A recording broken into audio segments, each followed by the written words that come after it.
no hay viento favorable para el que no sabe a dónde va.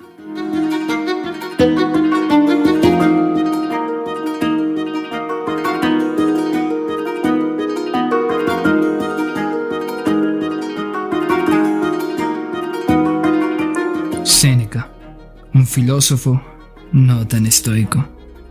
Filósofo y preceptor del emperador Nerón, Séneca es una de las figuras más conocidas del pensamiento romano. Sin embargo, de él se ha dicho a menudo que no vivió según los ideales estoicos que predicaba. Algunas veces incluso vivir es un acto de coraje.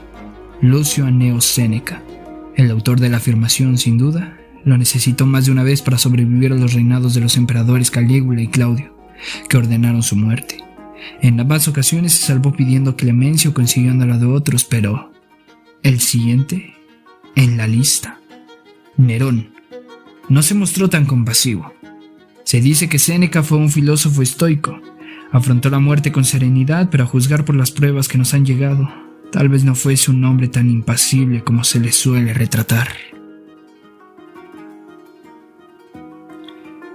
Estudios de juventud. Para ser uno de los pensadores romanos más conocidos, poco se sabe de sus primeros años.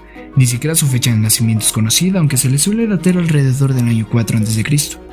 Vino al mundo en Córdoba, la actual Córdoba, entonces capital de la provincia hispana de Bética, aunque pronto fue enviado a Roma a vivir con su tía Marcia. Su familia gozaba de una buena posición y el joven Séneca recibió una amplia formación en todas las disciplinas que se esperaba que dominase un futuro senador, especialmente la retórica y la filosofía. El marido de Marcia fue nombrado durante unos años gobernador de Egipto. Gracias a esto, Séneca tuvo la oportunidad de ampliar sus conocimientos en ciencias naturales y entrar en contacto con las corrientes filosóficas de Oriente. En algún momento conoció al naturalista Plinio el Viejo, gracias al cual sabemos que Séneca, además de filósofo, tenía grandes conocimientos del mundo natural. También conoció a maestros de diversas escuelas filosóficas, manifestando un especial interés por el estoicismo, que enseñaba a vivir controlando las pasiones y aceptando los vaivienes de la fortuna. Es probable que este interés fuese debido a su mala salud.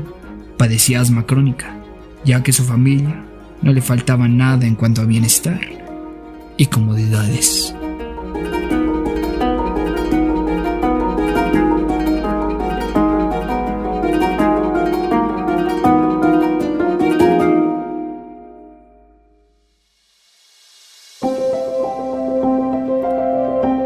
Un orador envidiado.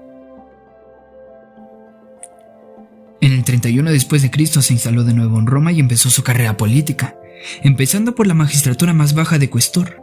Pronto se hizo patente su gran talento para la oratoria y se convirtió, pese a su juventud, en una de las voces más respetadas del Senado. Pero este prestigio jugó en su contra cuando en el año 37 Calígula fue proclamado emperador, ya que una de las primeras cosas que hizo fue condenarlo a muerte. Según el historiador Dion Casio, el motivo fueron los celos que sentía el nuevo emperador al no ser un orador tan brillante como él. Se salvó de la condena gracias a que convencieron a Calígula de que no valía la pena ganarse enemistades por alguien que no tardaría en morirse de forma natural, debido a su mala salud, pero, puesto sobre aviso, Séneca se retiró de la vida pública. La segunda condena a muerte llegó en el año 41, esta vez de la mano del recién proclamado emperador Claudio.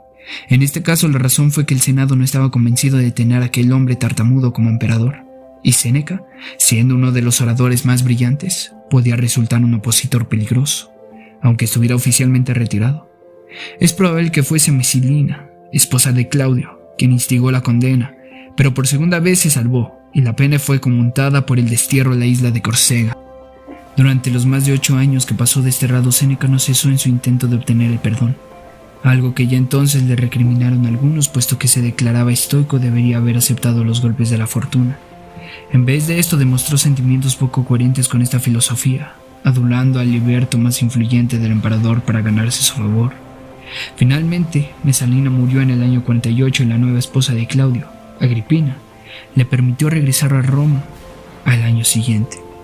Cuando el emperador murió en el año 54 después de Cristo, Séneca se permitió servirse su venganza fría y escribir una sátira en la que se burlaba del fallecido Claudio. Una revancha tampoco muy propia del estoicismo. temible Nerón.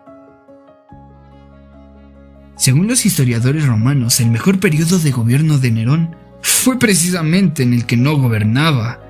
Séneca, gracias a su influencia en el Senado, promovió una serie de leyes que aligeraron la presión fiscal, disminuyeron la corrupción y mejoraron el trato a los esclavos.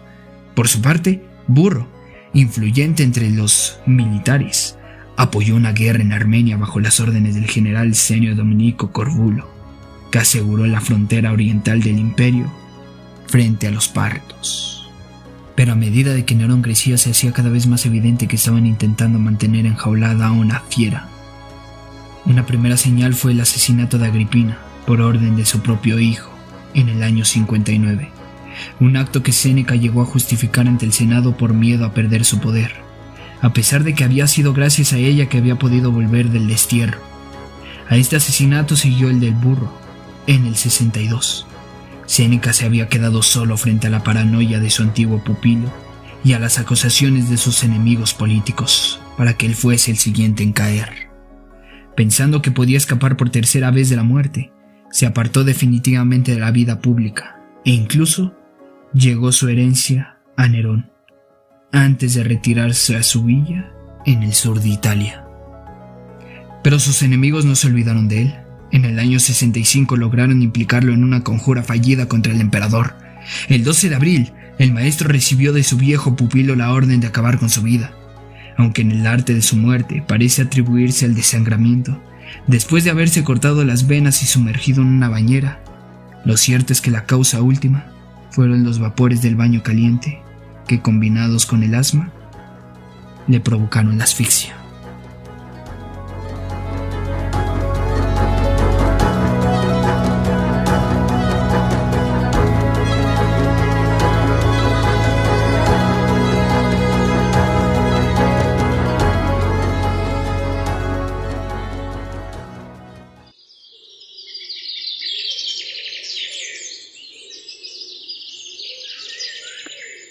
Legado controvertido.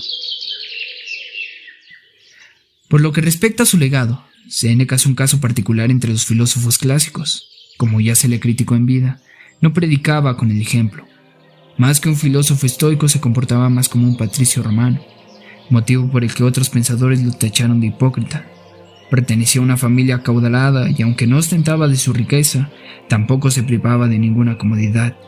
Persiguió activamente el poder, rebajándose incluso a pedir clemencia a Claudio y a justificar el asesinato de Agripina, y sufrió numerosas acusaciones de tener relaciones con mujeres casadas. Si bien es cierto que en muchos casos podía hacer maquinaciones de sus enemigos, el segundo motivo que hace de él un caso particular es que fue mucho mejor valorado por los pensadores posteriores que por sus contemporáneos. Los filósofos de la Edad Media y especialmente del Renacimiento parecían más dispuestos a pasar por alto sus fallos de comportamiento y a recuperar su doctrina porque ésta reflejaba la recuperación, cuando menos teórica, por los ideales de una vida recta y justa. Lo que resulta especialmente curioso es que sus ideas fueron reivindicadas desde bandos opuestos, para dar validez a sus respectivos postulados. Pensadores católicos, protestantes, religiosos y laicos, conservadores y revolucionarios, creyeron encontrar en las palabras de Séneca la confirmación de que estaban definiendo lo correcto, y para un retórico experto como él, esto podría ser el mejor elogio.